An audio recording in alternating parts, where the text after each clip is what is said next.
गिबियावनो दिनै बोराइ बाथौनि गोनां सान्थौखौ लानानै गोरों बाथौसा सायख'नाय बादायज्लायनाय बे हाबाफारियाव नुजाफैनो हानाय गासैनिसिमबो आंनि गोसो गोरबोनि बयनिसिमबो आंनि देरसिननो खुलुमनाय सिबिनाय बावहरबाय आरो दैसिननो आंनि अननाय मोजां मोननायखौ बावनाय जादों। जे दिनैनि बे मोनसे बेसेन गोनां आरो गोनां थांखिजों बे हाबाफारिखौ बाहागो लाफैनो हानाय आरो हांख्रायनानै लाबोजानो हानाय बे जिल्लानिनो जोंनि बाथौ गौथुमनि मादाव गेदेर आफादगिरि लोगोसे जिल्लानि गासै मावथि बिथांमोन जोंनि दुलाराय बाथौ गौथुमनि मावथि सोद्रोमा बिथांमोन माइनाव आफादनि आफादगिरिखौ लानानै गासै मावथि बिथांमोन लाइमोन आफादनि आफादगिरि नेहाथारिखौ लानानैनो गासै बिबानगिरि बिथांमोन आरो जा थांखिजों बे हाबाफारिखौ लानाय बेवहाय बाहागो लानाय आरो फैयै फैयै नै खेबथाम जि बेंखनाव देरहानो हानाय जि बादायारि अनजालुमोन लोगोसेयावनो बे ओनसोलनि आंनि सिनायनाय सिनायमोनि गासै गेदेमा सानसुमै बाथौआरि बिथांमोन बे जिल्लानि आरो बियाबनि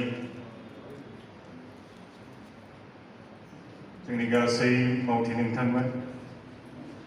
आं नोंथांमोननो बयनिसिमबो गिबियावनो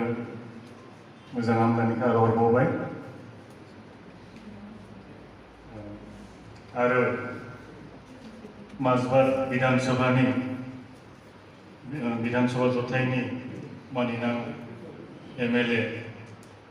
सरन बर' नोंथां आङो बे हाबाफारियाव दिनै बेखेवगिरि महरै हांख्रायजानायाव आंनि गोजोननायखौ फोरमायबाय। दा सम मथे जोंहा फ्राय माने बे हाबाफारिया 8 रिंगानिफ्रायनो जागायनांगौमोन दा फैनानै 10 रिंगायानो बारलांबाय। बेखायनो बे बेखेव हाबाफारियाव आंनि बिबुंथिखौ बारा सम आङो बेवहाय एंगारनो सानाखै।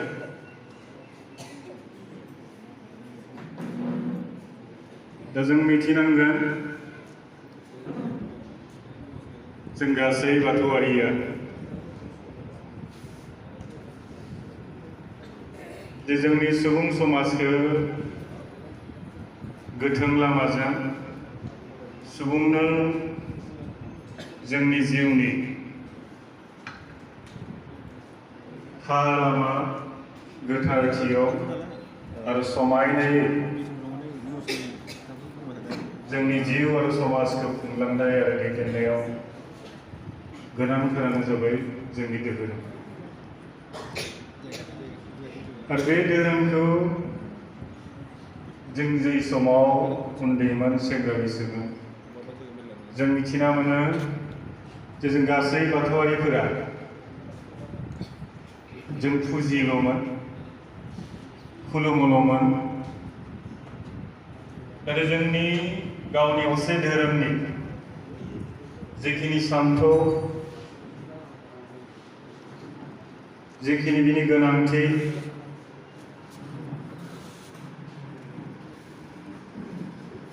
आरो धोरोमनि जायफोर खान्थि आरो बिनि सोलोंथाइ बिनि थाखाय जेसेबां जोंहा मिथिनाय थानांगौ रोंनाय थानांगौ बे जोंनि गेजेराव जानो मोनाखै। दा दिनैयो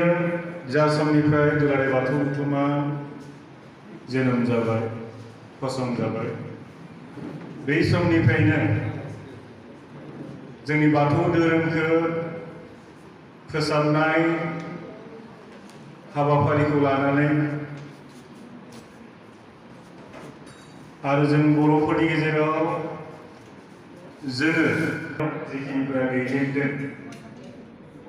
बिथांमोननि जि थांखि बे थांखिखौ जों बाख्नायनांगोन आरो बरायनांगोन। जे 2020 मायथाइनि 20 आगस्तनिफ्राय जे थांनाय बोसोराव जोंहा COVID-19नि थाखाय जोङो ज' जालायनो हायै सावरायलायनो हायै मोगा-मोगि जालायनाय सोमोन्दोआव फैलायनो हायै बेखिनि समाव आंनि मिथिनायनिफ्राय आरो आं बुजिनायनिफ्राय आं बिथांमोननिसिम साबायखर बावो आरो बरायो। जे मानोना जोङो नुयो दांग्रोमनानै मोनो जोंनि बर'फोरा जोङो धोरोमखौ फालियोब्लाबो आरो जोङो फोरबोआरियाव जुदिब्ला फुजियो थोगि होयो बावथाय होयो थेवब्लाबो जोंनि बाथौ धोरोमनि जिखिनि खान्थि जायफोर आसार दोङो बेफोरनि सोमोन्दै जोंहा जेसेबांखिनि मिथिनाय थानांगौ रोंनाय थानांगौ बेखिनिया बयनियावबो गैजोबा। जे जोङो एखनब्ला नुयो ओरैनो साधारन सुबुंफोरा बाथौनि खान्थिखौ मिथियाथ' बे गोबांखिनि गेदेर बाथ्रा नङा। बांसिन आरो गेदेर बाथ्रा नुबावो जे जोंनि गामिफोराव जेब्लानाखि माबा मोनसे आसारखौ खुंनो गोनां जाहैबाय बा खान्थिनि खामानिखौ मावफुंनो थांनो गोनां जाहैबाय अब्लानिया माबे आसाराव जोङो मा मिन्थिना जों रायसननांगौ बे आसारनि सोमोन्दैनि जेसेबां मिथिनाय थानांगौ फरायनाय थानांगौ बे फरायनायानो खायसे खायसे दौरिनायाव थाबावा बै दिनखालि आख' जानायखौ जों नुयो सौग्रुनायखौ नुयो। दाखालिसो आङो जोंनि बे जिल्लायाव दाबसे गामियाव बेबायदिखौ आङो मोनसे थासारिखौ नुबोदों। बिथांमोना बिसोर जोंनि गौथुमजों बे गामिया बारा जोंनि रायसननाय जेसेबांखिनि रोखा राखा गोथौ गोसो सुैनो हानाय बेबायदि जानांगौ बे जानाया दासिमबो जोंनि गेजेराव गासै खनायावबो हाबजोबाखै। दा बेखायनो बे अनलाइननि गेजेरजों बाथौ थान्दै फरायहोनाया जोंनि बे बाहागो लागिरिफोरनिसिमबो आंनि गोसो गोरबोनि साबायखर आरो मोजां मोननायखौ आं दिनैनि बे मेलनि गेजेरजों बिसोरनोबो आं बावहरनाय जाहैबाय। आरो दिनै फैयै